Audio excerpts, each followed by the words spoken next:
Nyuwun sewu nggih. Terus kalau kita ini memang mesti bijak dan hati-hati. Yang dimaksud hati-hati ini adalah pakai hati. Pakai hatinya 2 kali. Jadi kalau kita ini mesti hati-hati, artinya pakailah hati ini. Pakailah hati ini. Sehingga ketika kita memakai hati, yang muncul adalah kebijakan.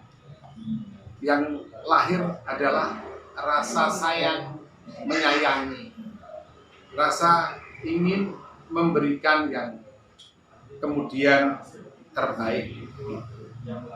Jadi saya melihat sahabat saya siapapun, termasuk Gus Nur, Mas Bambang Tri, begitu. Saya mencoba untuk mengetuk hati beliau. Kalau ingin kemudian mendalami atau mewawancarai, bahkan membuat buku, tolong dalami secara benar. Jadi benarnya 3 kali. Tidak cukup kita hanya mendengar dari 1 orang atau 2 orang itu dianggap sebagai suatu kebenaran. Mestinya ketika kita berbicara ijazah dari siapapun, bukan hanya ijazahnya Pak Jokowi, kita benar-benar datang ke sekolah tersebut, ke TU-nya, untuk kemudian tahu dengan benar. Karena kalau kita apalagi sebagai tokoh ya, atau orang yang kemudian dituakan dalam suatu masyarakat atau kelompok masyarakat, yaitu mestinya apa yang kita utarakan itu, kalau dalam bahasa Jawa itu ono toto promone begitu. Jadi ada unggah-ungguh, ada etika ketika orang berbicara mau menyampaikan segala sesuatu, apalagi kita membicarakan orang lain. Jadi ada tutur kata yang baik, ada tutur kata yang lembut, ada tutur kata yang santun dan beretika gitu. Nah, menyikapi Gus Nur ini sendiri kan, ini kan kasus itu sudah bergulir di Pengadilan Negeri Jakarta Pusat. Laporan itu sudah dari gugatan perkara itu sudah diterima. Itu bagaimana dari masing komunikasi hari ini? Memang kalau sudah di pengadilan, di sisi lain pasti nanti akan ada bukti-bukti autentik yang akan diberikan khususnya oleh sekolahan ya. Kalau kita bicara untuk SD, SMP maupun SMA Pak Jokowi. Kalau dalam hal ini ketika beliau kuliah di UGM, ya UGM yang akan memberikan data-data mengenai ijazah beliau. Menurut saya permasalahannya bukan hanya di situ, tetapi tadi bahwa kebijakan, etika itu menjadi harapan kita bersama.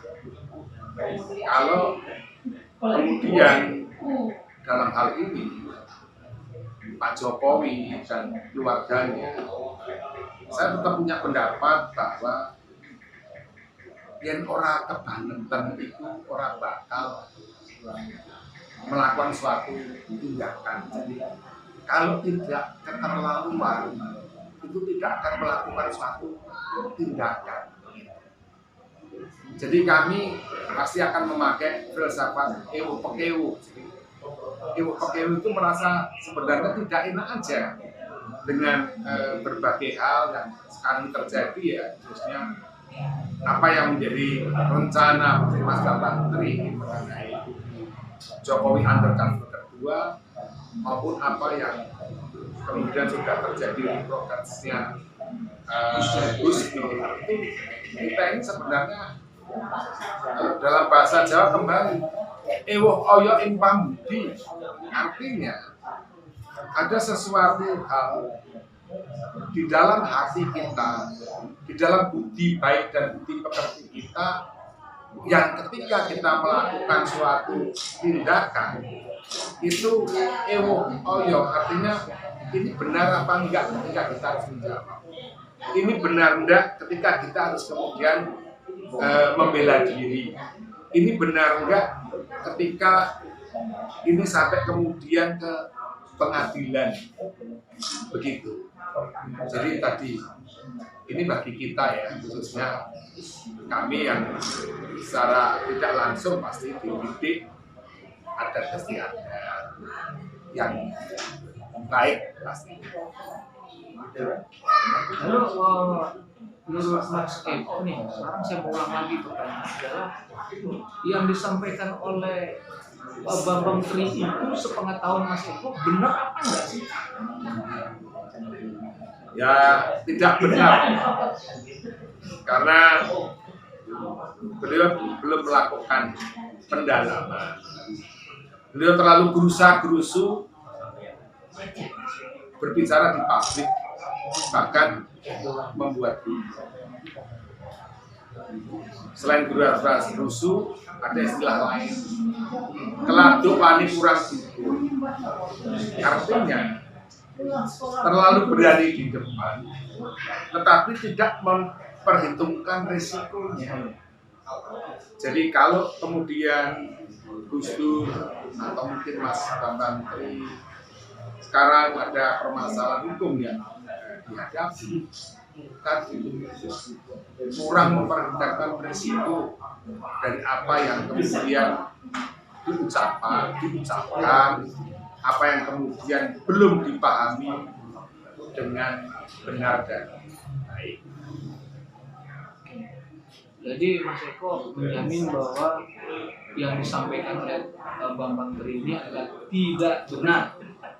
Benar Mas ya? Ya, tidak benar untuk masa ijazah Pak Jokowi yang benar-benar beliau sekolah di sini.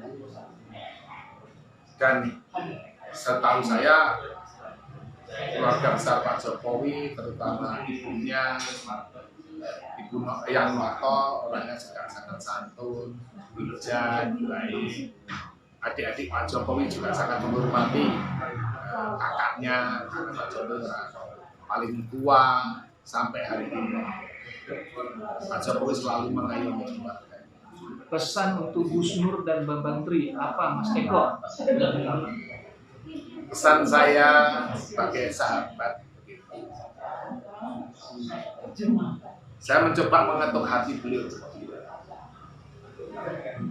Rasa saya wis cukup, ojo diterus-terus, sudah cukup, jangan diterus-teruskan. Mengko hasilnya tidak orang becik, nanti hasilnya jadi tidak baik. Demikian.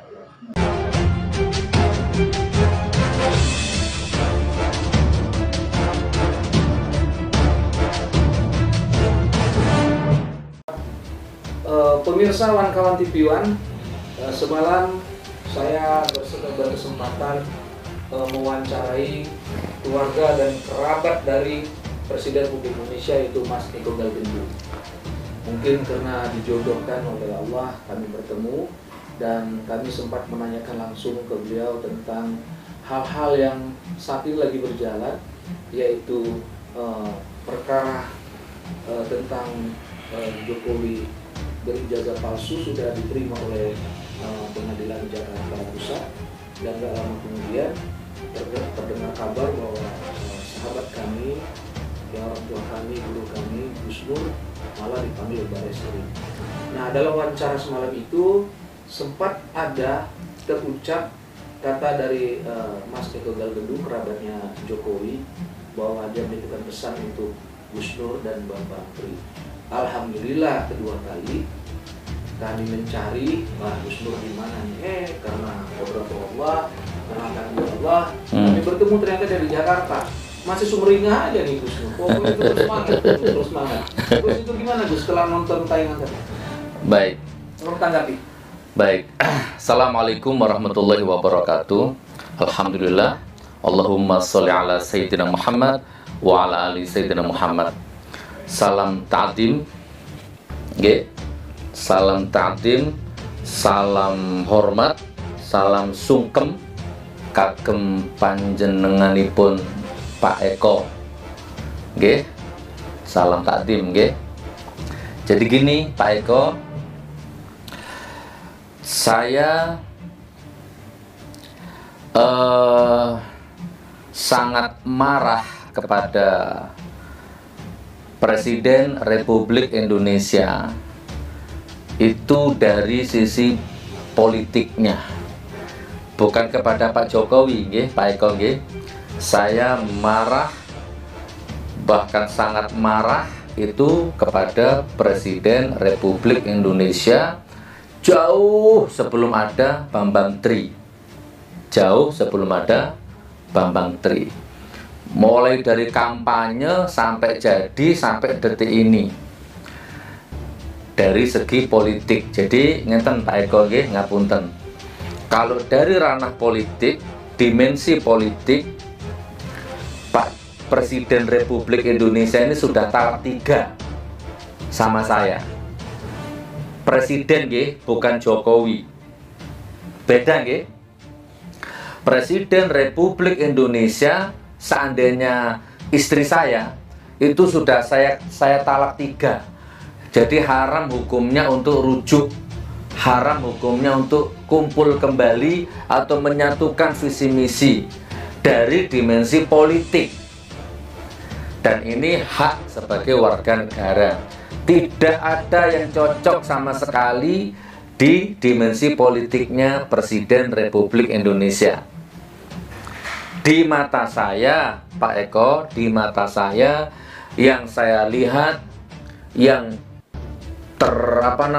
tersadap ya, tertangkap oleh retina mata saya, tersadap gendang telinga saya, terdeteksi kolbu saya, Presiden Republik Indonesia ini dolim, otoriter, pembohong, ya. Presiden Republik Indonesia dan rezim, bukan hanya presiden, karena presiden tidak akan bisa melakukan kebohongan, kedoliman kalau tidak didukung instrumen-instrumennya. Kalau ini kita sebut rezim. Itu Pak Eko, nggih, salam takdim Pak Eko, nggih. Pun nggih, itu satu poin. Saya tidak punya potensi atau benci atau marah dengan orang yang bernama Joko Widodo. Kenal tidak, ketemu tidak, punya hubungan batin tidak, ya tidak pernah dirugikan. Ya secara, katanya Bambang Tri, secara geografis ya jauh, saya Malang, beliau Solo gitu kan. Lah seandainya ketemu sama Jokowi, ada takdir kejruguk gitu ya, apa bahasa kejugruk gitu. Ketemu misalkan di rumah makan atau ketemu di rumah gitu kan. Ya saya salaman ya sebatas manusia. Tapi kalau secara dimensi politik, ranah politik, wilayah politik sudah talak 3, Pak. Itu terprogram. Ya. Apalagi sampai saya di penjara. Saya di penjara ini bukan kriminal, Pak Eko. Saya di penjara ini bukan OTT KPK. Saya di penjara itu karena merasa saya ini menyuarakan kebenaran, menentang kebohongan. Maka semakin kokohlah jiwa saya ini. Bukan berarti terus saya ini orangnya nekat, konyol, metu toko penjara ke orang kapok itu. Ini bukan soal kapok, ini soal hujah keyakinan, iman, Pak. Wong saya di dalam penjara itu ditawari kok, kalau mau damai minta maaf Gus Nur bebas. Saya milih tetap ditahan, Pak. Gampang minta maaf itu. Nanti buktikan dulu di pengadilan siapa yang salah, siapa yang benar. Kalau saya salah, saya minta maaf. Ternyata di pengadilan pelapornya nggak datang-datang, nggak menghormati hukum, nggak menghormati hakim, nggak menghormati jaksa. Pun nggih, Pak Eko, satu bab selesai nggih. Jadi saya tidak benci dengan Jokowi, tapi saya marah dengan presiden dan rezimnya ini. Ya memang bohong Pak, monggo jenengan kepanggih kali kula. Jenengan pun paham. Niki Indonesia sekarang mboten baik-baik saja Pak. Saya ngomong gini ini merdeka Pak. Saya tidak ada titipan pesanan tunggangan. Mboten Pak, saya orang merdeka Pak. Tidak ada yang nyogok saya, tidak ada yang beli saya, tidak ada yang bayar saya Pak. Tidak ada yang bisa Pak, siapapun. Radikalisme, teroris, intoleran, apa nih Bu yang biasa dituduhkan ke saya itu. Saya tidak punya itu semua Pak. Nggak punya partai, nggak punya backingan, nggak punya bodyguard, nggak punya yang biayai, nggak punya sponsor Pak. Nggih, Pak Eko nggih. Boleh nggih, saya boleh berbeda pendapat dengan kebijakan rezim ini. Pun. Yang kedua, Pak Eko tadi bilang gimana? Sebentar. Oh, ketiga ya. Pak Eko tadi bilang pakai hati, pakai jiwa gitu nggih apa tadi itu? Bahasa-bahasa yang penuh bijak nggih. Baik. Pak Eko, bapak saya Madura, ibu saya Jogja. Bantul. Jadi genetik saya ini blasteran Madura dan Jogja. Katanya Pak, katanya Madura itu katanya temperamental, keras, berdaulat, harga dirinya tinggi, katanya begitu ya. Pokoknya orang Madura tuh kaku, kolot gitu nggih. Ini secara umum Pak. Nah, itu ada darah saya di situ Pak ya. Tapi ibu saya ternyata orang Jogja Pak. Karangmojo, Bantul. Berarti ada genetik lemah lembut, adab asor, ungguh-ungguh gitu ya, unggah-ungguh gitu nggih. Nah, saya insya Allah Pak Eko ngapunten, bukan berarti saya sombong, bukan berarti saya ini adigung, adigang, adigunung ngoten mboten. Insya Allah ilmu rasa, ilmu jiwa, unggah-ungguh, tata krama, budi pekerti. Insya Allah Pak Eko ngapunten, nanti kalau kurang nanti saya belajar sama jenengan ya. Saya sudah menerapkan ilmu itu Pak. Saya sangat lemah lembut kepada fakir miskin, rakyat jelata. Saya nggak terima kalau ada orang yang kelaparan. Saya nggak akan makan selama tetangga saya, lingkungan saya, ada orang di sekitar saya yang belum makan. Saya rela mati kelaparan daripada orang atau tetangga saya yang kelaparan. Saya rela Pak, nanti jenengan bisa baca jejak digital saya Pak. Saya bukan presiden, saya bukan anggota dewan, saya bukan dapil, tapi saya lakukan tugas-tugas mereka Pak, walaupun itu bukan hak saya. Saya bangun rumahnya orang fakir miskin, saya infak beras, saya kenyangkan orang-orang yang lapar, saya bangun ratusan masjid di seluruh Indonesia ya, dengan kemampuan, dengan jamaah. Saya sangat lemah lembut kepada Pak Eko. Ini sama Pak Eko, saya lemah lembut. Saya rela mencium tangannya Pak Eko. Kalau diperlukan saya rela nyungkem kakinya Pak Eko. Kalau urusan seperti ini insya Allah Pak Eko ya, orang tua akan saya hormati sehormat-hormatnya, sak nyungkem-nyungkemnya, sak nyungsep-nyungsepnya, insya Allah Pak Eko. Nah, saya akan sangat kasar kalau lihat pejabat membohongi rakyatnya, mendolimi rakyatnya, menindas rakyatnya.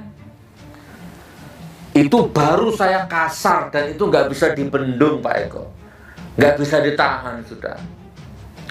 Maka kalau Pak Eko lihat saya kasar, itu karena yang saya lihat itu adalah rezimnya, pejabatnya, bukan Pak Jokowinya. Salam takdim nggih Pak Eko nggih, salam santun. Saya siap berguru ke jenengan nanti dalam urusan adab asor, tata krama, apa itu saya siap berguru ke jenengan. Nah, pun sekarang poin yang keempat ya, mungkin ini yang terakhir lah ya. Saya dengan Bambang Tri juga nggak kenal. Saya taunya Bambang Tri itu ya kebetulan mungkin namanya alam bawah sadar itu kan nggak bisa ditipu, Pak Eko.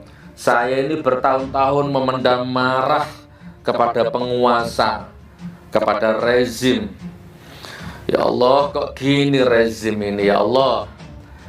Kasihan ini rakyat ini, ya Allah.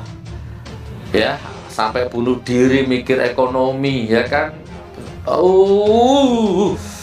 Marah saya, Pak Eko, dengan rezim ini. Nah, tiba-tiba muncul Bambang Tri yang juga marah sama rezim. Akhirnya secara otomatis gaduh ngoten lho Pak Eko.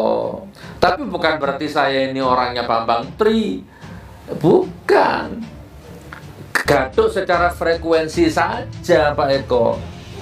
Nah, akhirnya terjadilah wawancara itu. Itu pun kalau mau dilihat secara bolak-balik, justru saya itu gambling. Bisa jadi saya ini membersihkan nama baik Pak Jokowi, atau bisa jadi malah saya membuat Pak Jokowi husnul khotimah malah Pak Joko, kalau mau berpikir positif loh. Saya itu kan nggak percaya sama Bambang Tri, maka saya panggil ke rumah. Nah, tapi gini loh, saya lihat ekspresinya Bambang Tri, gimmick wajahnya Bambang Tri, intonasi ngomongnya Bambang Tri. Ya memang tidak bisa dipungkiri, saya ini percaya. Di satu sisi karena saya nggak pernah dibohongi Bambang Tri. Di sisi lain saya sering dibohongi rezim, penguasa. Kan begitu Pak. Tapi tidak sampai di situ, makanya saya ambil Al-Quran sebagai orang Islam. Pak Bambang Tri, saman mau saya ajak sumpah Quran, mubahalah. Berani sampai. Kalau saman bohong, saman hancur. Tapi kalau saman benar, mereka semua yang menantang saman hancur. Loh kok harapan saya Pak Bambang Tri itu menolak Pak. Tidak berani Pak Bambang Tri itu harapan saya. Ternyata berani Pak. Monggo. Memang ini yang saya tunggu. Coba Pak Eko tinggali video lengkapnya itu. Bahkan ketika Al-Quran sudah diambil, itu saya masih nawari ke Bambang Tri. Pak Bambang Tri tidak mau berubah pikiran. Boten, lanjut. Sama dengan ketika Presiden Republik Indonesia disumpah dengan Al-Quran di depan MPR, DPR kan? Disumpah loh Pak, demi Allah loh, coba Pak. Presiden itu berjanji akan menjalankan, membawa jabatannya itu sesuai undang-undang, ya kan, macam-macam lah. Tapi di mata saya itu semua dibohongi, maka Allah azab, Allah cabut keberkahannya negara ini. Ini Pak Eko, ngapunten saya nggak ngajarin jenengan dan nggak maksa jenengan. Coba jenengan tinggali kahanan Indonesia sekarang ini. Mboten baik-baik saja Pak. Hancur, ruwet, carut marut di mana-mana Pak. Ngapunten Pak, ngapunten. Gitu nggih Pak Eko nggih. Jadi kalau memang Pak Bambang Tri ini salah, kan berarti mulia namanya Pak Jokowi nanti akhirnya. Ya, walaupun dari sisi politik saya tetap tidak akan memaafkan Pak. Dari sisi politik. Tapi kalau seandainya tulisan Bambang Tri salah, ternyata ijazahnya Pak Jokowi itu asli, saya janji Pak, ya, saya akan ganti konten, saya akan hidup nyaman, ngurusi anak, ngurusi istri, nggak akan ngurusi rezim. Kalau ternyata ijazahnya Pak Jokowi asli. Loh kok ternyata asli ijazahnya Pak Jokowi? Oh berarti Bambang Tri yang salah ini. Laknatullah kau Bambang Tri. Nah, saya langsung tutup. Saya nggak akan ngomong rezim, terserah. Pak, ngapunten Pak nggih, bukan takabur. Saya bukan orang kaya Pak, tapi alhamdulillah sama Allah saya ditakdir orang yang berada di zona nyaman. Menurut saya Pak, ukuran standar saya ini sudah enak Pak. Nggih, nafkah, ekonomi, penghasilan cukup Pak. Nggak usah ngurusi rezim, urusan sama polisi ruwet. Wis urut enak meneng karo anak bojo itu sudah cukup Pak. Tapi mata ini melihat kedoliman ini mboten purun diem Pak hati ini Pak. Pun sebagai closing Pak Eko nggih, sebagai closing statement, Nah, sekarang sudah masuk ke pengadilan. Masalah saya dipanggil polisi itu monggo terserah Pak Eko lah. Mau Pak Eko nganggap saya ini salah sehingga berurusan dengan polisi, nggih monggo. Tapi Pak, saya dapat ilmu berharga di dalam penjara, Pak. Ternyata orang masuk penjara itu bukan semata-mata jahat loh, Pak. Ada 3 loh, Pak. Orang masuk penjara itu 3 loh, Pak. Pertama, dia memang kriminal, Pak.